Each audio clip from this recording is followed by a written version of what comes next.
Poppy Tooker, and you're listening to Louisiana Eats, edible content for Louisiana food lovers. Louisiana Eats is brought to you with major support from Camellia Brand, beans done right, a New Orleans tradition since 1923, and from Brennan's Restaurant, home of the original breakfast at Brennan's and Flaming Bananas Foster. Breakfast, lunch, dinner, and private events at 417 Royal Street in the French Quarter.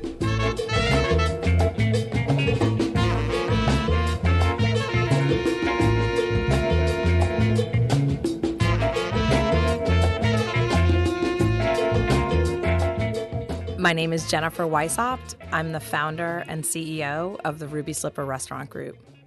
Former engineers Jennifer Weishaupt and her husband Eric became first-time restaurateurs in 2008 when they opened Ruby Slipper Café in their New Orleans neighborhood of Mid-City.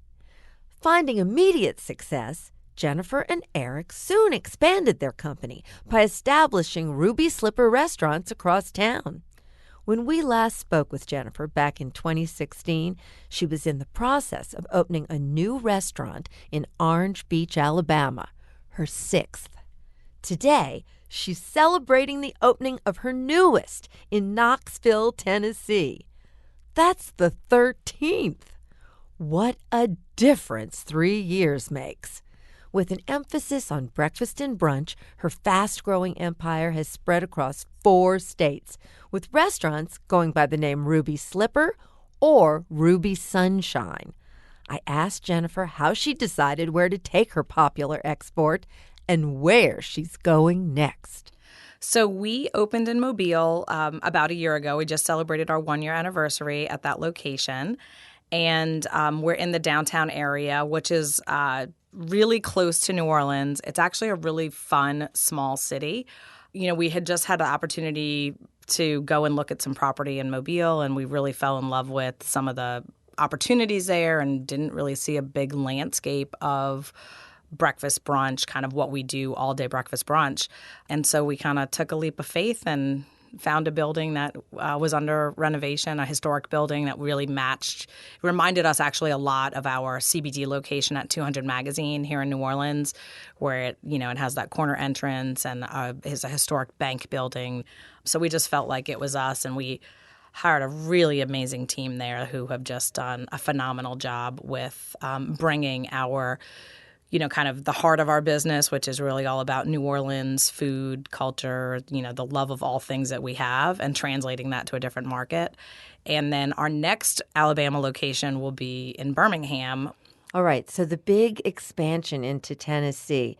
Before long, you will be in Franklin, Knoxville, and Nashville? Yes. Yeah. So we opened Franklin, Tennessee is a small suburb city on the south side of Nashville. It's about 20 minutes outside the city.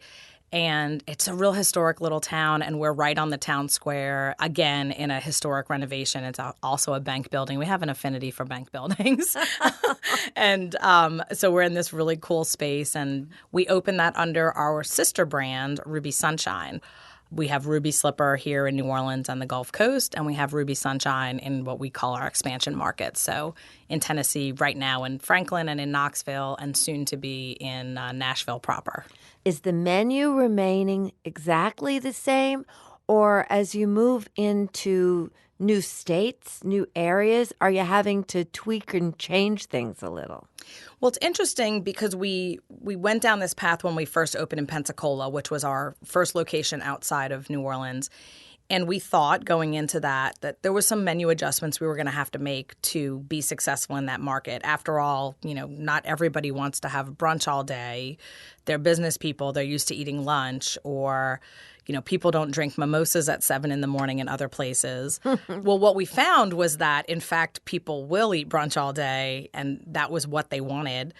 So we had shifted in that case. We had shifted the menu a little more to the lunch focus. And we had even added, as an example, we had added a grouper sandwich because we felt like that's kind of the iconic thing that everybody has. And what we learned was nobody really wanted that. They would go somewhere else for that. They wanted to come to Ruby Slipper to experience the food that they had in New Orleans or what they had heard about, these Benedicts and French toasts and pancakes and those sort of things. So we actually kind of went back to the menu that we had here in the New Orleans market. And so now, boosted by our confidence in that experiment, as we've gone into other markets, we haven't made those adjustments. Instead, where we focused that, kind of the creativity and the culinary influence of those new markets is in how we consider and build our seasonal specials. So, for example, when we launched in the spring in Franklin, we did a development project with our culinary team, and we launched 3 Tennessee-inspired specials. But, of course, we always want to put our own twist on them. So we did, like, a hot catfish Benedict. So, of course, everybody knows about Nashville hot chicken and loves Nashville hot chicken. We didn't want to do quite that. We thought hot catfish is a little more of that Louisiana influence or the Southern Gulf influence. And it was a huge hit. And I bet. I think you could start a new trend over there. So we did that, and my other favorite was we did a banana pudding stuffed French toast. In Tennessee, banana pudding is the dessert you always see on the menu, like bread pudding is here in Louisiana. And I have to say it was one of my favorite stuffed French toasts that we've done in the history of our 11-year history. So it sounds delicious. It was delicious. Now, of course, the thing that every brunch place must have is coffee.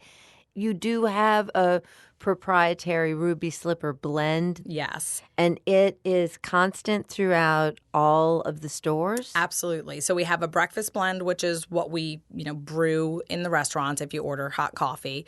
It's about 50% Colombian and then about a quarter Ecuadorian and a quarter Peruvian. My husband, Eric, and I just got back from a trip to Colombia where we went with our coffee roasters and their exporter and importer to meet the farmers who actually grow the beans that become our Ruby Slipper breakfast blend. And our coffee roaster is local here in New Orleans. It's French Truck Coffee, and we've been partnered with them since they really were just operating a roaster, a small micro roaster in his garage, and the first yellow French truck, actual truck. And now, of course, they have grown a brick and mortar coffee business. They're in Tennessee, too. Yes, they are. They're in Memphis. And one of the things we really love about French Truck is that they roast to order so that you really have the highest level of all those coffee oils and essences at the time that we grind it and brew it for you. And if our team's doing it right, you should definitely want a second cup. Are there any other iconic brands or perhaps ingredients that are so specially sourced that they're constant at all the restaurants? Yes, we're very specific about our sourcing, and we do quite a lot of development work. Maybe this is back to our engineering roots where, when you find the right raw product, you stay with it. Of course, we use Leidenheimer French bread, and we use that in all our markets. We have a Tasso product out of the Lafayette area that, we've tried a few other brands, but they just don't give us the same Tasso cream. And so we're kind of married to that product. We did a development, and we do a Steen's cane syrup butter where we take Steen's, we reduce it down to molasses, we compound it with butter, add a little salt, and we serve that with every biscuit that people order, whatever the dish is. It's so delicious. It's so we call it crack butter. It's really delicious. And it's interesting because so few people outside of Louisiana know anything about cane syrup. And so it gives our team the opportunity to talk about, what is cane syrup and where does it come from and why do people in Louisiana care about it? Well, because sugar is a huge crop in Louisiana. Well, you and your team really are significant culinary ambassadors. Obviously, engineers are very well suited to the restaurant business, if you all are any examples. And thank you. Your husband's pet peeve are wobbly tables. Yes. Are all the tables at all the locations still bolted down? They're not all bolted down, But they have now made table bases with these self-leveling feet, so he won't buy anything besides that. And if there's a couple locations that have been around a long time, and so they have the, kind of regular old school bases, and those managers know that they better have shove-its, not shove-its are like a little wedge that you can buy, a little plastic wedge that levels out your tables, not sugar packets. Definitely not sugar packets. What's the future like? I mean, I don't know how you could have ever dreamed what the present might be. So how do you look at the future? So we have our future mapped out for this year. We have 2 more restaurants to open, one in Birmingham that I mentioned, and also in Hillsborough Village, which is a really cool neighborhood in Nashville that's really close to Vanderbilt University.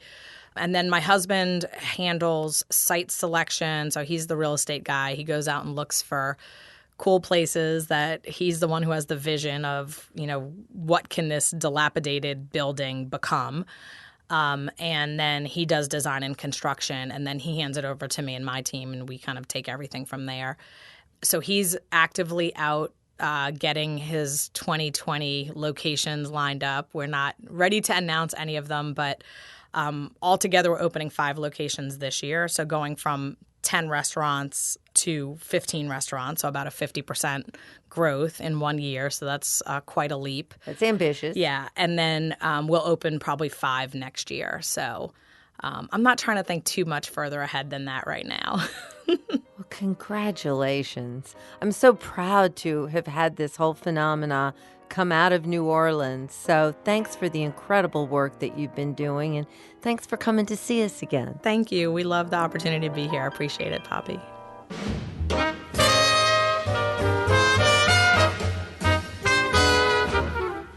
Jennifer Weishaupt, founder and CEO of the Ruby Slipper Restaurant Group.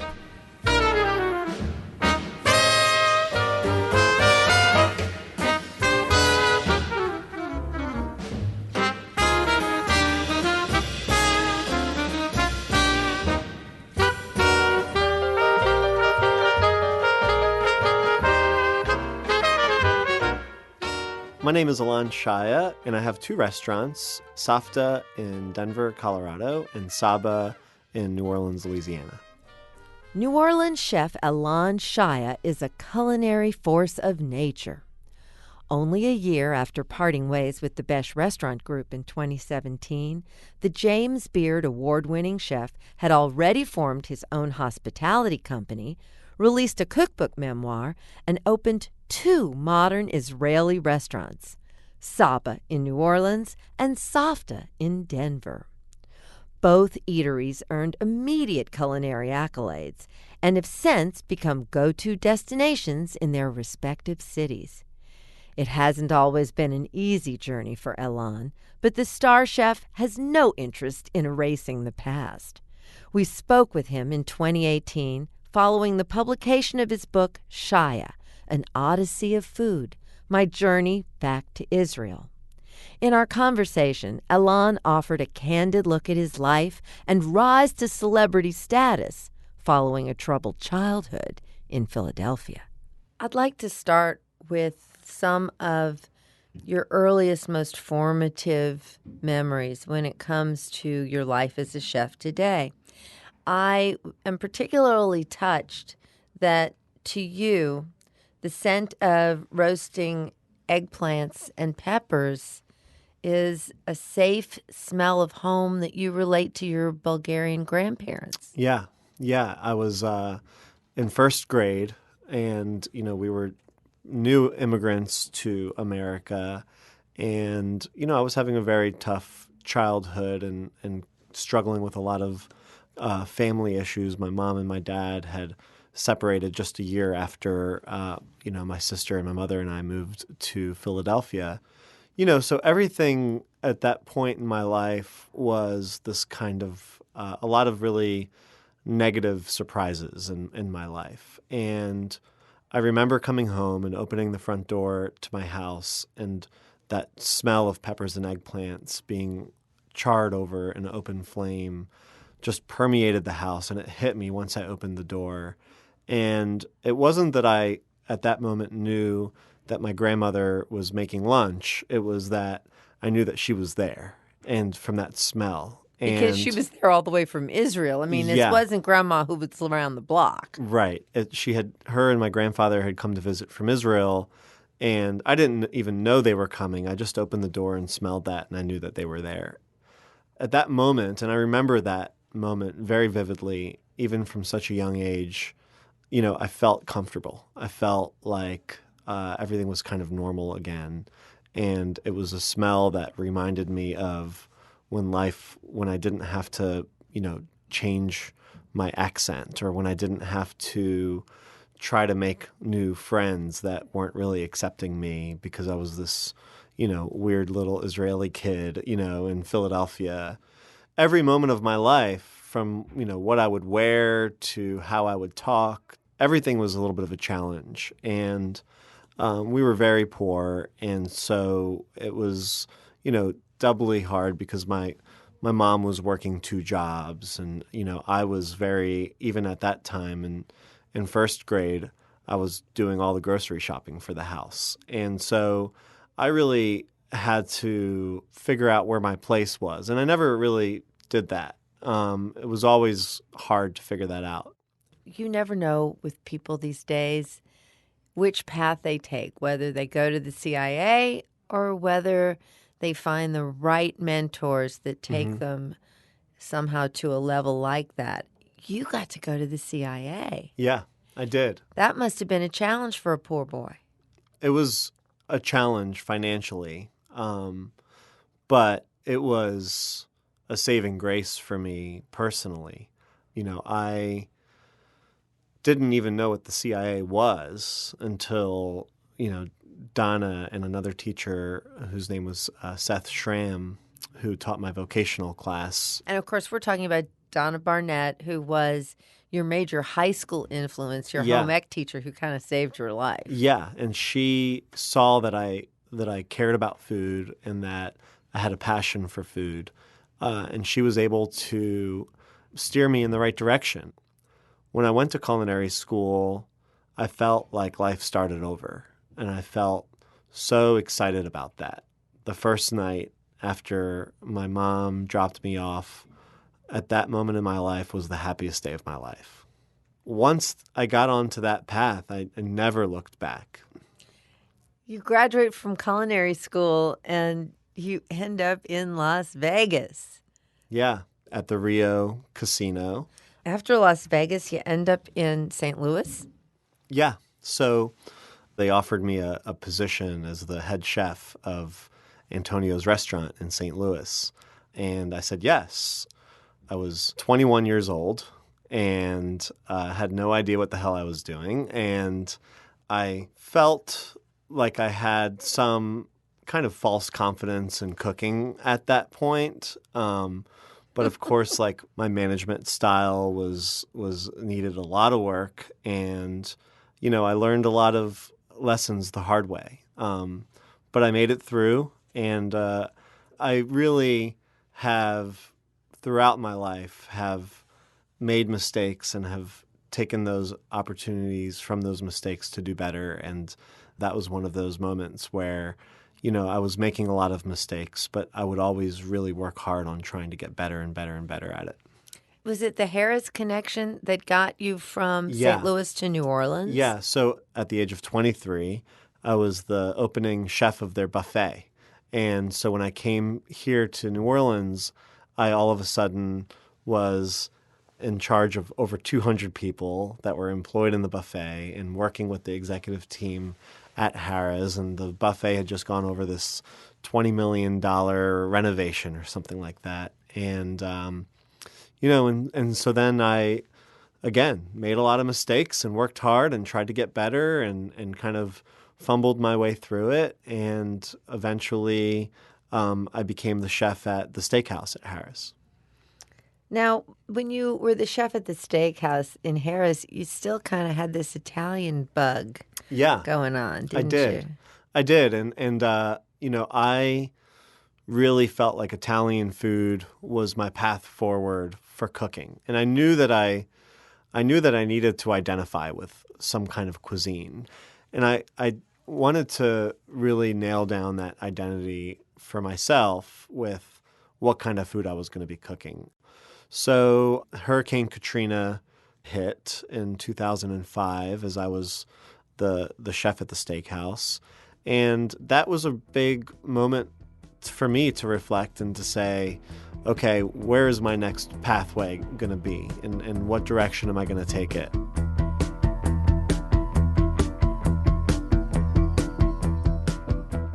After a short break, our 2018 conversation with Chef Ann Shaya continues. But first, what are the origins of pita bread? And who does it really belong to? Stay tuned, and we'll answer that question when we come right back.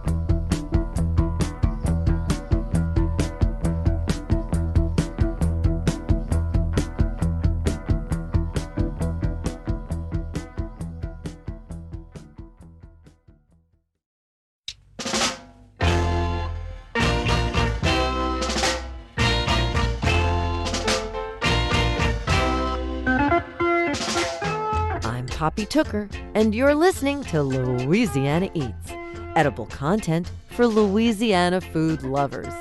Louisiana Eats is brought to you with major support from Louisiana Fish Fry, breadings, boils, new air fry mixes, and more classic Louisiana dishes available everywhere.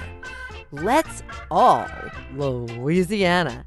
And from the St. Tammany Parish Tourist Commission, located 40 minutes from New Orleans' French Quarter, the North Shore's Tammany Taste features the chefs and farmers, brewers and bakers of St. Tammany Parish's culinary scene.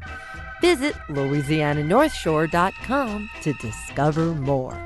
Louisiana's North Shore, where New Orleans has come to play and get away for more than a century.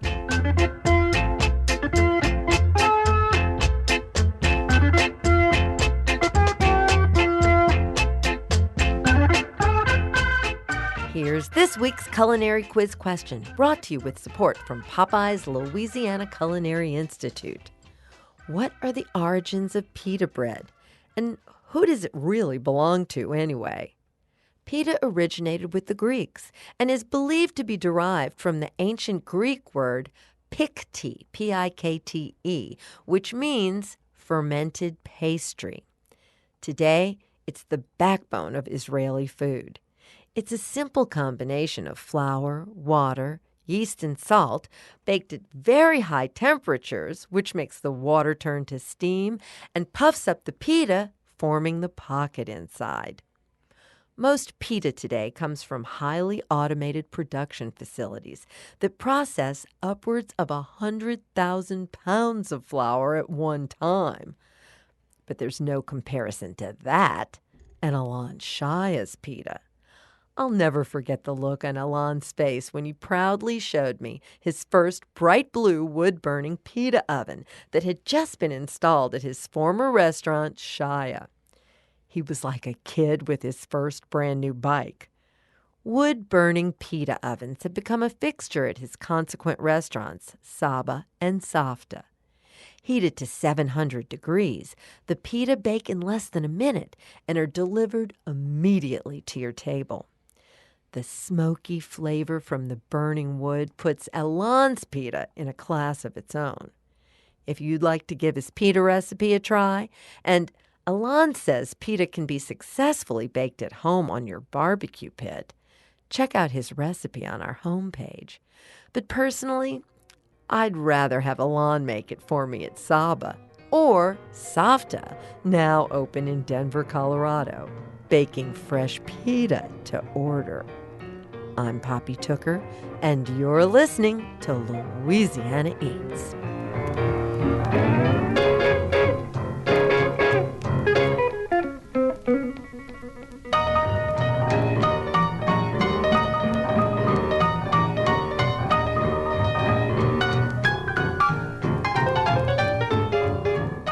We now return to our 2018 conversation with Chef Ann Shaya, where we discuss his journey to become the celebrity chef he is today. Before 2005, Ann was a chef without a sense of direction. Following Katrina, everything began to change for him. After getting the steakhouse at Harrah's back up and running, Alain decided it was time to go to Italy. Yeah. Katrina really affected me that way. And I knew that I had kind of faked it a lot up until that point when it came to me being a chef. I didn't quite know how to manage. I didn't quite know how to cook. I had been cooking my whole life, but, I was continuing to reach for things that I wasn't really comfortable with and I didn't really have an identity to. And so, I knew that there were like holes in the system. And I had this dream to open an Italian restaurant in New Orleans. And I knew that I needed to go to Italy and get experience so that I could come back and do that. And it was another one of those life-changing experiences. I learned how to cure meats and make pizzas. And then when I came back, it was several months later that we opened up Dominica.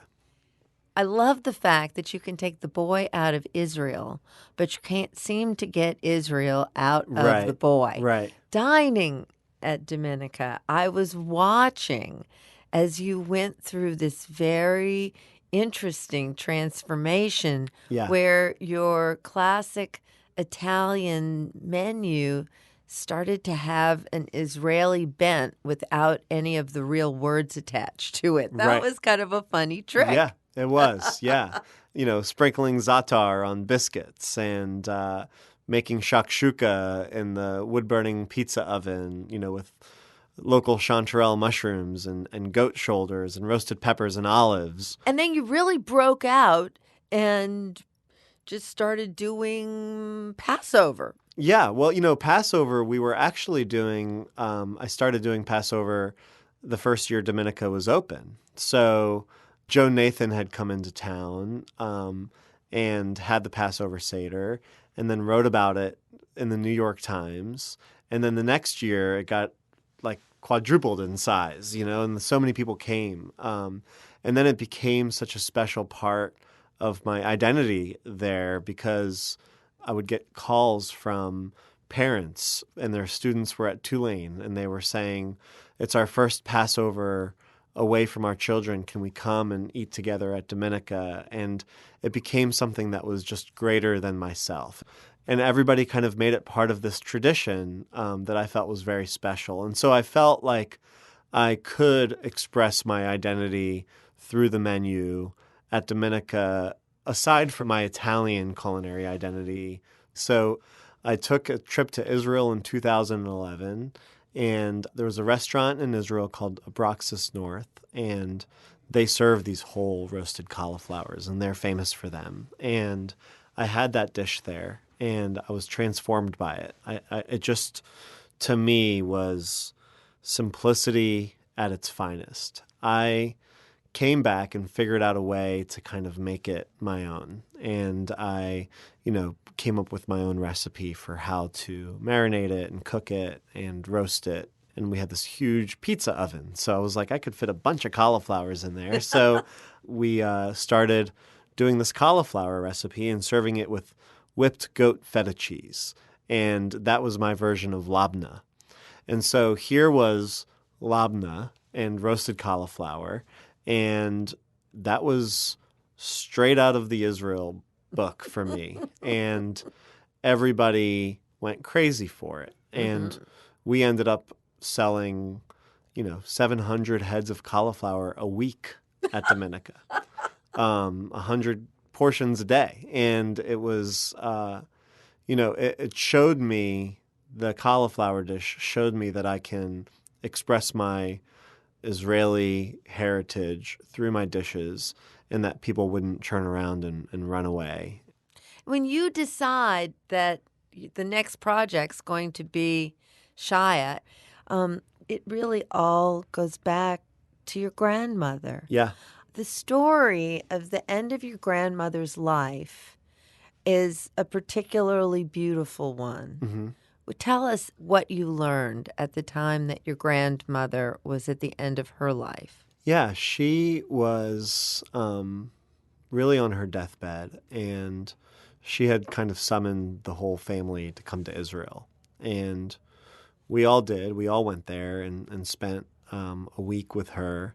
When I saw my grandmother and when we spent time together, food was always the topic, and it was all we talked about. And she couldn't really do much to get out of bed at that time. We were able to kind of take a stroll down the street and go to this Bulgarian restaurant with her, but it really made her very tired. And so really she was in her apartment the whole time. But I knew that this was going to be the last time that I ever saw her. I knew that I was going to get back on a plane and come to America, and that she was going to die before I would ever see her again.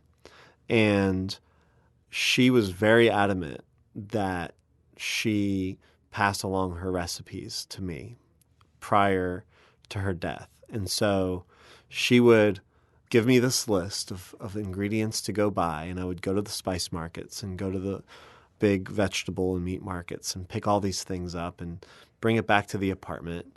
And I would, walk back and forth from her bed to the kitchen and start cooking and taking direction from her.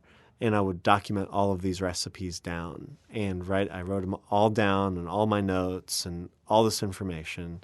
And I remember even wanting to impress her with a salad that I wanted to make for her with arugula and peaches or something like that.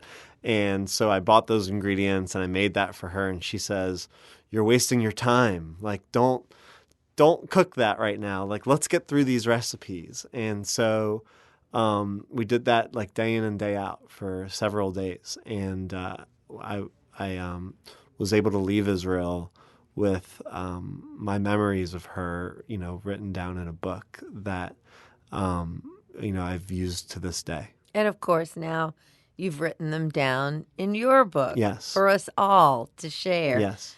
This story has such a beautiful ending because, of course, your grandmother passes away. And, of course, as we all know, you open up this very successful restaurant. And there's one dish that carries that thread through this story, from your grandmother to the restaurant to your mother's reaction to the whole thing. Tell us about that dish. So that's the peppers and the eggplants that were cooking on the stove. And the name of that dish? It's called lutenitsa. It's a Bulgarian dish, and it was something that my grandmother made for us all the time. And when I opened that front door to my house at the age of 7 years old, it's that aroma of peppers and eggplants that made me fall in love with food. So your mother comes to Shia. And so we open Shia, and she walks in the front door. And the first thing I do is bring her a spoonful of this lutenitsa. And I say, "Mom, taste it and tell me if it tastes like Safta's lutenitsa."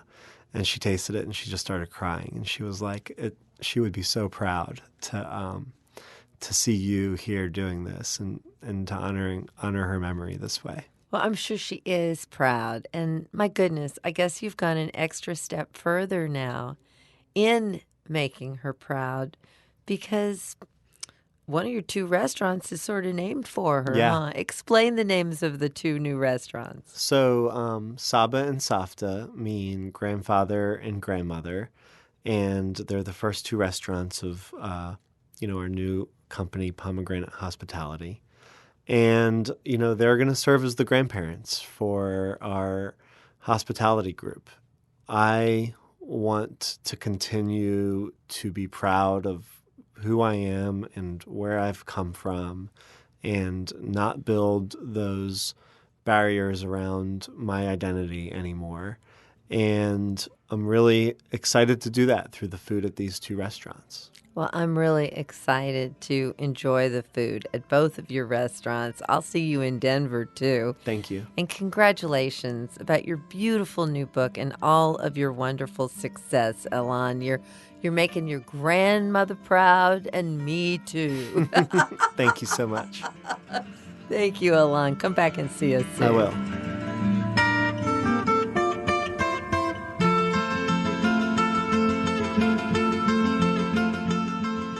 That was Elan Shia, chef and author of Shia, An Odyssey of Food, My Journey Back to Israel.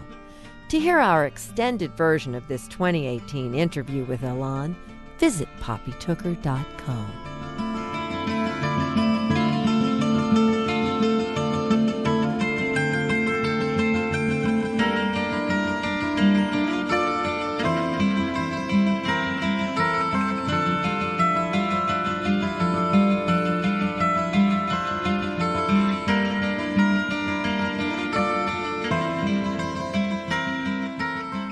That's it for this week's edition of Louisiana Eats, edible content for Louisiana food lovers.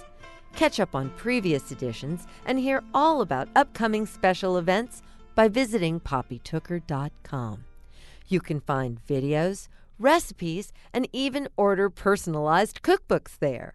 Louisiana Eats is made possible with major support from Popeye's Louisiana Kitchen, Louisiana Fish Fry, Camellia Brand Beans, and the St. Tammany Tourist Commission.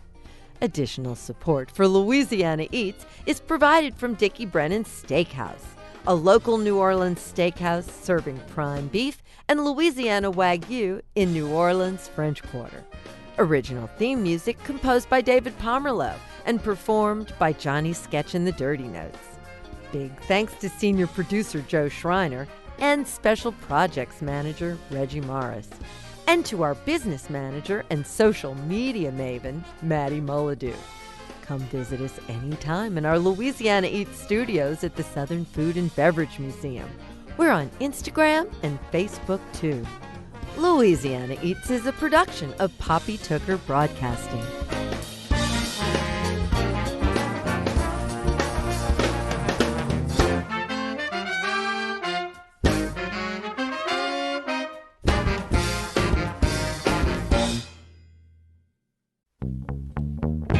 Louisiana Eats is brought to you with major support from Louisiana Fish Fry, a backyard staple for 40 years.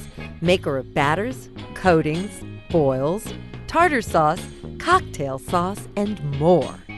Let's all Louisiana.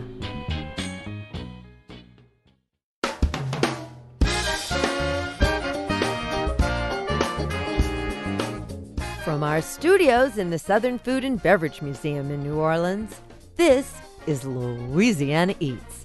I'm Poppy Tooker.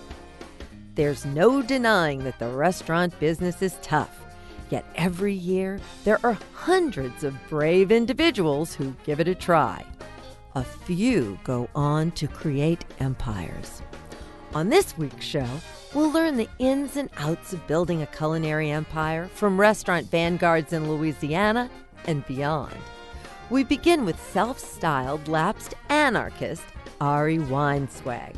He's co-founder of Zingerman's, a community of food-centric businesses in Ann Arbor, Michigan that began in 1982 with just one deli. Rather than open up a franchise, Ari and his business partner opted to develop new independent companies, all rooted within their little college town.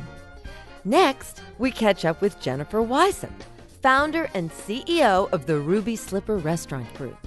Ruby Slipper Café has prospered and multiplied in a way that Jennifer and her husband Eric could never have anticipated when they opened their very first mid-city location in 2008. Jennifer joins us with the latest news of what's become one of New Orleans' greatest exports. Finally, we speak with Elan Shaya, who's opened 2 Israeli restaurants in 2 different states. We'll hear all about Safta and Saba, but our conversation with Elan also delves into the essence of what drives him and what has formed him into the award-winning chef he is today. So you think you want to open a restaurant? Have a seat and take a lesson from the empire builders on this week's Louisiana Eats.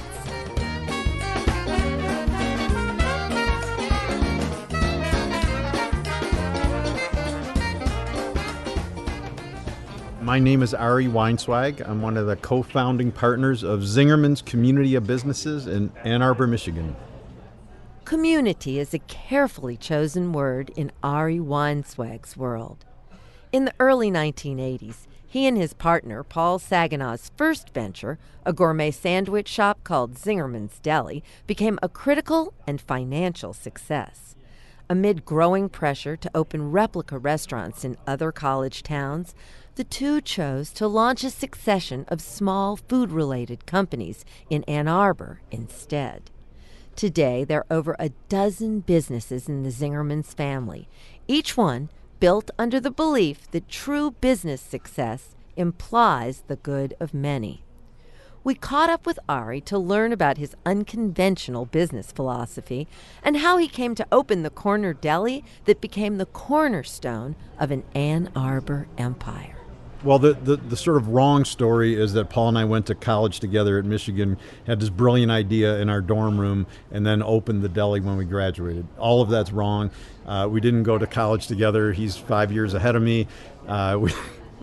And as anybody in the food business knows, the idea of going from not ever working in a restaurant to opening one is not a good idea. So I had worked for 4 years. He had probably 10 years experience. So you learn all the stuff that you need to know, cleaning grease traps and how to write a schedule and how to do interviewing and hiring and how to wash dishes and, clean dumpsters and all the stuff that doesn't get on the Food Network but needs to get done. So anyway, University of Michigan is where I went to school. I studied Russian history. I studied the anarchists. After graduating, I had no clue what to do next. There isn't anything you can do with a history degree, which was not shocking. I was supposed to go get more degrees, which I failed in miserably. In order to not go home, I needed a job, and I had driven a cab while I was in school, which wasn't all that much fun. And one of my roommates was waiting tables in a restaurant and went in there looking for a job as a server. They said, "Do you want to wash dishes?" And I just said, "Sure, I'll wash dishes. Sounds fine." I never worked in restaurants. And they said, "Could you start tonight?" And that's how I got going. So Paul Saginaw, who's been my partner in all this from the beginning, was the general manager, and he had just shifted over from one of their other restaurants, and it was also his first day. I worked for that restaurant group for about 4 years. Paul left about halfway through that, and he opened a little fish market in Ann Arbor, Monahan Seafood Market with Mike Monahan, which is still one of the best in the country, actually. And he and I stayed friends, and, we would talk off and on about doing something together. And fall of 81, I reached a point, which is not an uncommon point, I think, in people's lives, where I didn't hate going to work, and they weren't like a terrible company, but it was just less and less inspiring, and I could tell more and more where they were going and where I wanted to go were not the same place. And so November 1, 81, I gave 2 months notice. I didn't know what I was going to do next. I was 25. It was like time to get out of there. And Paul, not knowing I had given notice, called me like 2 or 3 days later, and he's like, "This little building's coming open near the fish market. Let's go check it out." And in Detroit, where he grew up, you could get good deli food, and you could get it in Chicago, but you couldn't get it in Ann Arbor. And so somehow in 4.5 months, we went from initial conversation to unlocking the doors. So we opened March 15th, 82. Me and him, 2 employees, 1,300 square feet. Why is it called Zingerman's? Where's the name come from? We made it up. Paul's last name is Saginaw. In Russia, it was Sagin Or, which means seer of light in ancient Hebrew, which is actually quite inspiring. My last name is unpronounceable. It's unless you speak German or Yiddish. So that was out, and so we sat on the floor at his house. There was no furniture, so the floor was your only option. Drank a few beers, and we brainstormed names. And as you can remember, it was better in those days to have an A or a Z to be more quickly found on a list, which doesn't matter anymore because on Google they all come up just as quickly. But in those days it was an advantage, so we brainstormed names. We picked Zingerman's. Tell us about that original Zingerman's. What was it like to go there? Well, it still is there. That's the core of what we do, but we've expanded that building 3 times. But, like I said, it was 1,300 square feet, so it was me and Paul, 2 employees, 29 seats, 25 sandwiches. But it was always traditional food. It was always about having a good place for people to work. It was always trying to give great service, and the still standing belief that we need the customers and the employees way more than they need us. The way that we do food is very intellectually grounded, so it's not like I think the sort of old school restaurant thing of just show up and it's so onerous and the owner has to be there all the time and you can never have a day off and it's a grind and the employees are nothing but trouble. Like there's all these negative beliefs in that model, but I think for us it's always been about learning and growing and studying the food and studying how to make a better and healthier, more interesting and more rewarding organization. And when you're pushing yourself to learn and grow, there's a lot to it. And then because all we do at Zingerman's is traditional food, I got to really study history, but history of food. And it turns out, although I love history in general, most people are way more interested when they're actually eating the history. I think for me, that's a lot of what made it work. Back at the very start, was your selection more like perhaps a deli, a Jewish deli? Yeah, so from the beginning, we were a weird mix. So yes, definitely corned beef, chopped liver, chicken soup. And we also had some olive oil, some mustard, some smoked fish, some pate, stuff that was not typically combined. And then so fast forwarding to today, all our businesses are in the Ann Arbor area. I'm very focused on not opening outside of our home area, and we only open each business once because I really like unique things. I don't particularly love replicas. So we have, I don't know what we got, 11, 12 different businesses, all located within 15 minutes of each other. So the deli is the core, but we have a mail order business, we have a coffee roasting, a bakery, a creamery. We make handmade cream cheese and goat cheese and gelato. We have an event space, Cornman Farms, which is about 15 minutes west of town, which is a 1834 barn and farmhouse that we totally renovated to do weddings and events. Today we have about, let me sum it up, we have about 700 employees. And we hire about 300 more in the fall for mail order because we ship so much all over the country. What's the population of Ann Arbor like today? It's about 100,000 people, and then there's about 30-something thousand students, I'd say. I think it's fascinating that you have so many businesses with such a relatively small population to draw from. Are you stealing from one business for another, customer-wise?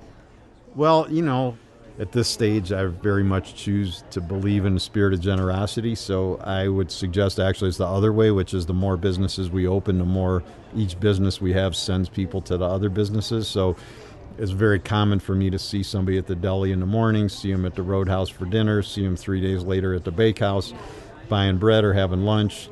So it really feeds, I think, each piece of the ecosystem enhances the others. At what point do you decide to translate all of that you know into these wonderful, wonderful books that you've written where you've imparted all the wisdom of all that you know and that you've learned through these many years? I mean, I've learned, the hard way that the more we can clarify what it is that we're trying to do, the easier it is for us to do it, because when we can explain it to the outside, then we're more clear about what we're actually trying to achieve. Over time, though, I started to write more and more about our business philosophy because it's a big piece. It's not just the food, it's also the philosophical approaches that we take. And I think that writing is like teaching. The more you do it, the more you learn. What do you think the biggest mistake that people who run food businesses make? Well, part of my anarchist thinking, with all due respect to the question, is to get out of hierarchical thinking, because I would suggest there is no biggest. I think that we're all making mistakes every minute, and we're all succeeding every minute. And I think when people, it's like in nature, like what's the most important part of an ecosystem? And the answer is there isn't one. Everything is contributing and everything is factoring in and everything impacts everything else. And I think that's true in organizations. And I'm not being flip, but I think the biggest mistake a lot of people make in business is thinking that there's a biggest thing, because they're looking for that magic answer and they're looking for the thing they got to avoid. And what it really is, yeah, I mean, the big things matter, but the small things matter just as much. And so how I greet the dishwasher, whether I pick up the cigarette butt that somebody threw on the sidewalk in front of the restaurant, the quality of the espresso that just got pulled 5 minutes ago while I wasn't there, like those things are just as important as your mission statement. So what I want to do is create an ecosystem, create an organization, create a mindset for myself where like every tiny thing matters and everybody matters. And when you understand that they're all important, I think each piece of the ecosystem enhances the others. That was Ari Weinzweig, co-founder of Zingerman's Community of Businesses in Ann Arbor, Michigan.